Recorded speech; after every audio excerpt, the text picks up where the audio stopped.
What's up, Transformers fans? Mondo here, and welcome to another Moonbase 84 transmission. What you can see here is this tiny little package, which is CO4 Transformers Missing Link Cliffjumper. And when I say tiny, I really do mean tiny. For comparison for the package, here is the SS86 Bumblebee. So yeah, barely taller than little B there. But as far as the packaging, just like we got with the Prime, nice slip cover type deal, with nice clean look, very simple, which I guess simple a lot of times equals premium in this day and age. It says CO4 Missing Link, Cliffjumper, just the same stuff on the side, that side, and on the back. So just a very simple cover that just says that it's Cliffjumper. Inside the first box, we have some cardboard because to hold the integrity of the outer box, we have the littler box, which is really cool. I know it's not exactly the way we got them, the original Cliffjumper or the mini bots back in the day, but it's still really cool. It's got old school graphic of Cliff with a product shot of Cliff in car mode. A bunch of things I can't read because I don't read Japanese, but really cool. The little change graphic on the top. Change. No, a product shot of Cliff in both modes on that side. A product shot of Cliff on both modes in that side. And then you get on the back, the glare goes away. That, classic, part of that classic artwork with a tech spec. So, not much else to do except for to crack this open and check out Cliff. But before we do, if you could hit that like button, subscribe, and all that jazz, I really appreciate it. Okay, let's get him out of the box and check him out. So out of the box, you get Cliff here in a styrofoam insert with his accessories. And then you get this little packet, which I'm assuming are instructions. Let's pop those open here. Ugh. Oh, okay, so you get, the tape is in the way here, okay. So you get, in the little packet, a little card, Cliff, which is pretty cool. It shows like a, I don't know, a graphic of Cliff. I couldn't think of the word at the time. You do get a sticker sheet, which I forgot about. And then you get, of course,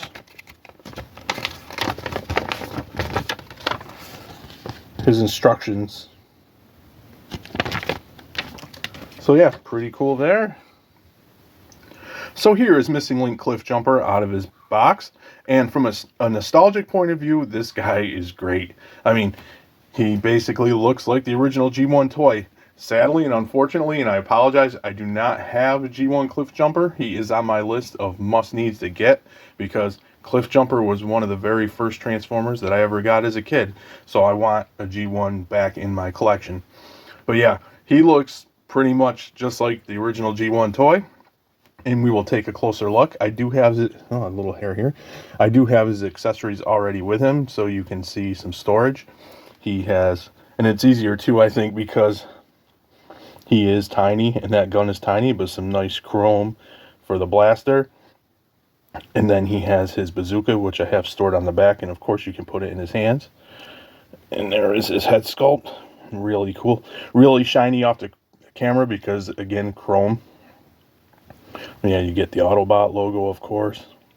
And he is a tiny little boy, but really looks awesome. I mean, again, it brings back all the nostalgia feels. And like the Prime, it's a weird feeling because he moves way more than those G1 toys did when you're talking about articulation.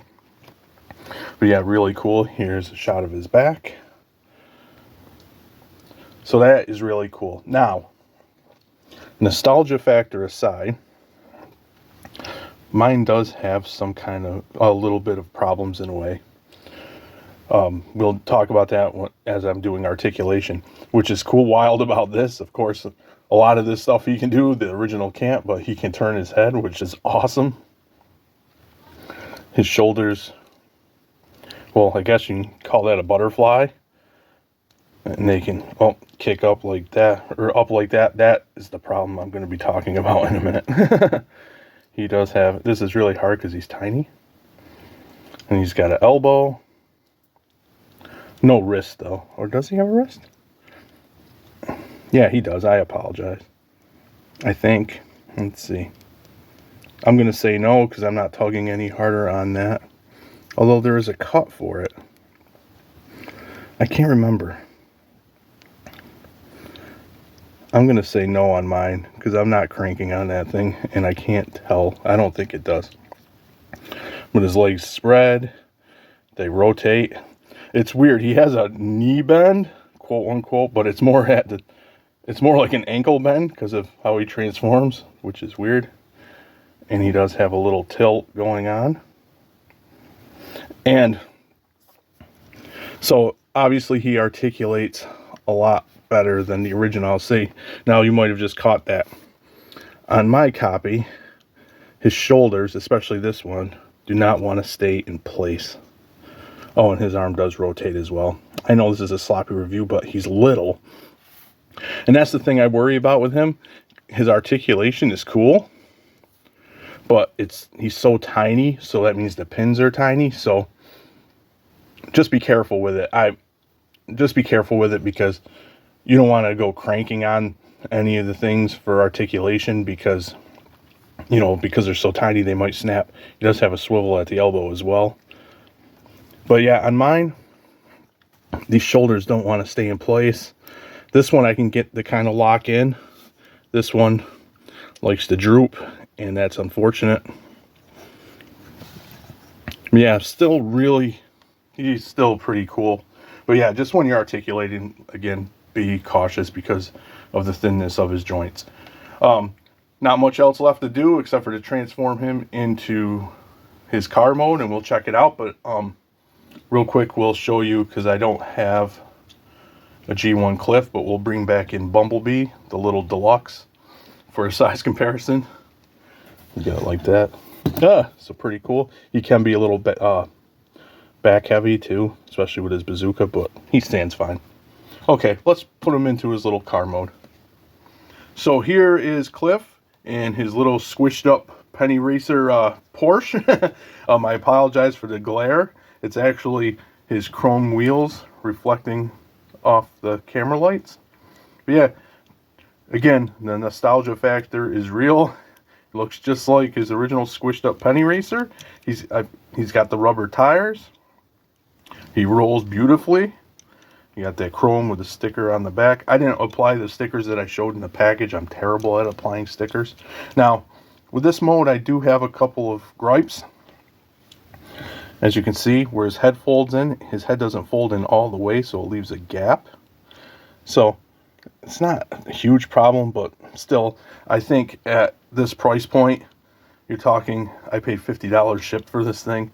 They could have engineered his head to go on all the way. And also, his legs actually slide in to collapse when you put them into car mode. And that's all fine and good. But when you fold in his arms on the sides, for some reason it pulls the legs out, leaving that gap, which is kind of ugly. And again, that might seem like a minor gripe, but to me, I'm looking at it from a perspective of what I paid for this. And yeah, I think they should have done a better job with that gap and that gap. But as for the overall look, again, pure nostalgia. And it's got the nice clean Autobot symbol on the top now, of course, because that was his chest. Very simple transformation, very fun little transformation. And this is a point of contention where I say to be careful to get him back into car mode. These hinges have to unfold, and like that one came up pretty decently, but it is tricky, and you put a lot of stress, in my opinion, on them. And again, this one does not like to stay in place, and it's just a lot of stress when you're manipulating that, which I am not a fan of. My final thoughts on this guy is, and I'm going to bring up the Missing Link Prime, because we stay. It's annoying. There we go. My final thoughts on this guy, and I'm going to bring up the Missing Link Prime, because with Prime,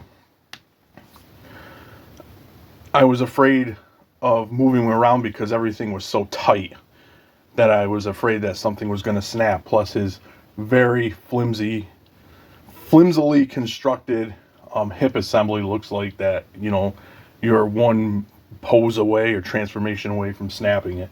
So that didn't make me very happy. And yeah, his tolerances were just so tight. It always felt like I could snap it at any moment, which would suck, obviously. With this guy, he's got looseness. So with the floppy shoulders and just the nature of the beast, he seems a little delicate because he's small. And again, his pins and things and stuff for articulation, you just have to watch the pressure or they can snap. But the flimsiness, like, of things not like holding in place, and them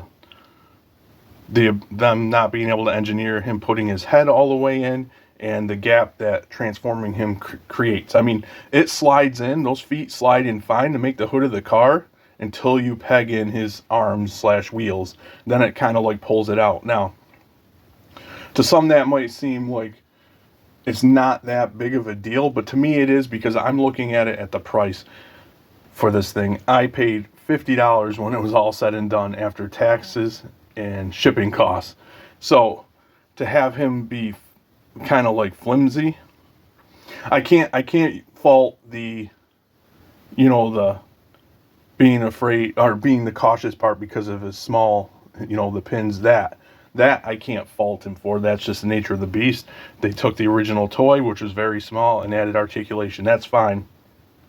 But those engineering miscues for car mode and the floppiness, the looseness of him out of the box, I can fault, because again, I paid $50 when it was all said and done, to get this guy, and to have those issues really, really irks me, especially when I add, so far in the Missing Link line, I got the Prime, which I already just said those issues that I have with it, and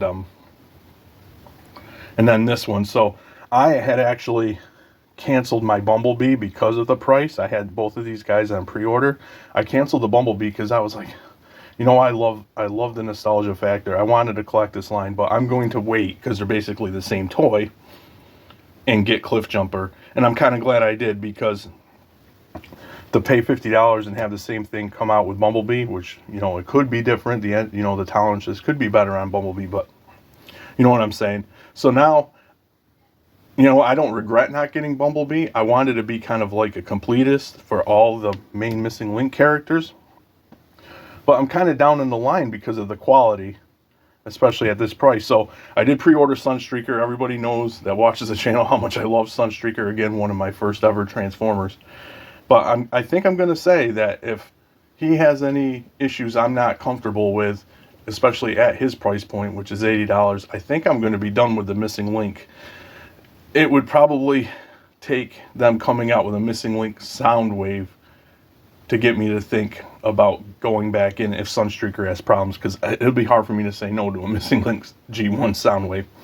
With that being said, I hope you enjoyed the review.